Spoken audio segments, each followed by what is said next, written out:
So the new legislation seems to say if two parties are youngsters under 18 consents each other doing it, it's all right. Is that the impression we are giving? Am I right? I think it's aimed at situations where, you know, two minors may take explicit photographs of one another and they send it within a relationship or something like that.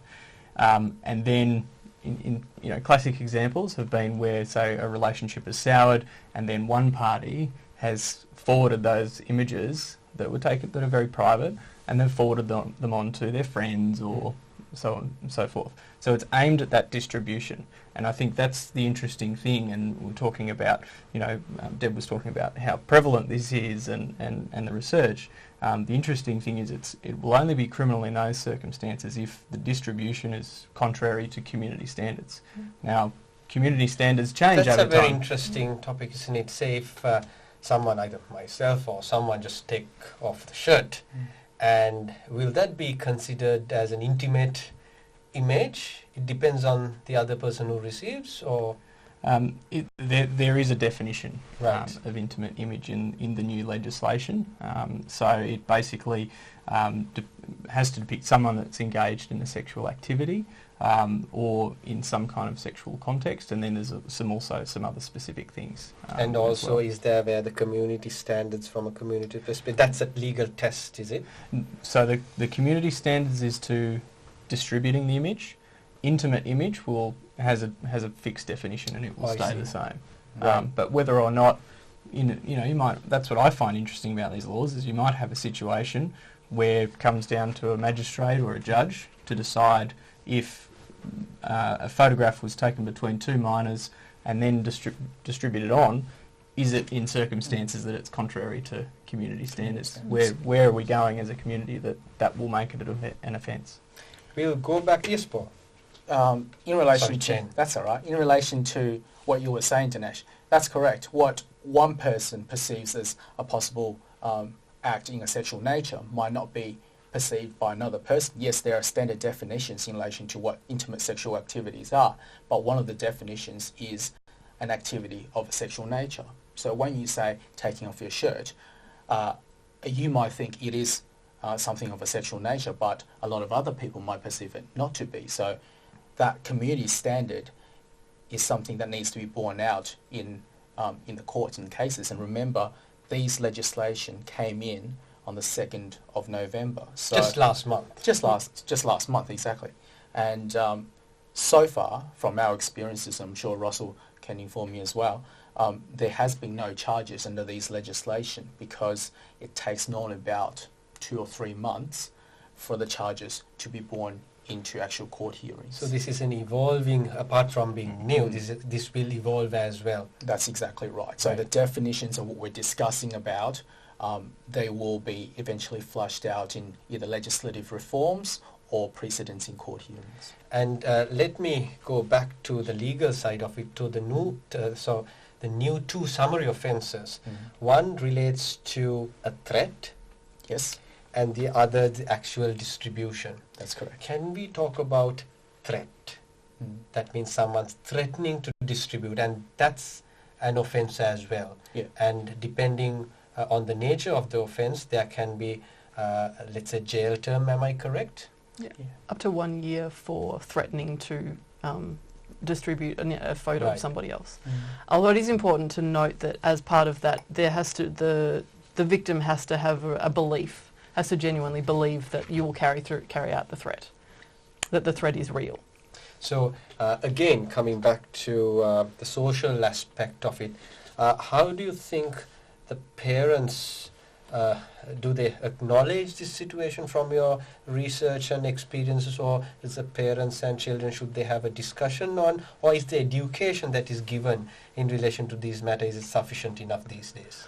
And yes, there are a lot of education programs in place about sexting, but I have some reservations about the focus of those kinds of programs, because they tend to be very much about the consequences for somebody of sending a sext of themselves, rather than talking about the malicious sexting, which these new summary offences are targeting. And so what tends to happen with that is that there's a culture of victim blame. So if somebody sends a sext and then it gets distributed, then people say, well, why did she do that? Why did you send the photo to somebody? Because you knew what might happen. As another interesting thing that, talking to my students, was that they said that that was the kind of education that they'd had at school, that they'd had police come in and tell them about the child pornography laws, and they'd had people saying, just don't do it because you could go to jail. And they barely mentioned the fact that, you know, it's actually really abusive and harmful to send a photo of somebody else without their consent. So this is where the focus hasn't been. I think it's where it needs to be, on this sort of ethical discussion of sexting and, you know, what's okay and what's not. It's not okay to send a naked photo of somebody without their consent. That's harmful to that person. That can really hurt them. And we've seen cases, more so in the States, but of people committing suicide after somebody's sent naked photos of them around, you know, their entire school. That's a concerned area. Now we'll talk about some practical aspects. So let's put on our thinking hats. Facebook, and a person might just publish some photographs of a friend. May not necessarily be a complete nude image, but it may depict, it may be of a certain kind, and if it is shared or sent to other people, the harm to the reputation.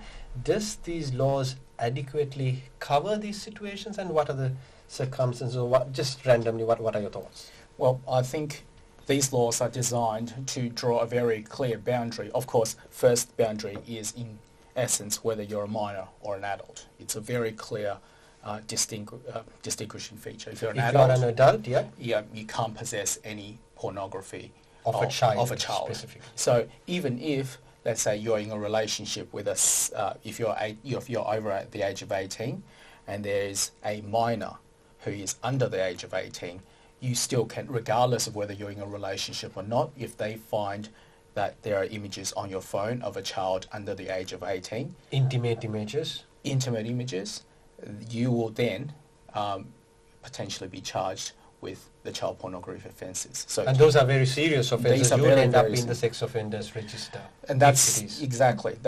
Not only does it carry a threat of a maximum of 5 years of jail term. So that's a 5-year jail term? Maximum of 5 years. Maximum, right. But also, you could very well end up on the sex offenders registry, which carry minimum of 8 years, and then the next level is 15 years, and then the final level is for life. So they're very, very serious complications and implications in relation to these offences. So that's the first boundary, so whether you're under 18 or over 18. The second boundary that I think these laws are designed to draw is sending images in relationships as opposed to outside and to other people. So if you're under the age of 18 and if you're sending intimate images... You mean over 18? So first of all, if you're under the age of 18 and if you're sending intimate images in between each other in a relationship, then these laws are to protect these minors from the draconian consequences for adults. If you're over the age of 18 and if you're in a relationship and you're sending texts to each other, images and things like that, obviously that is fine.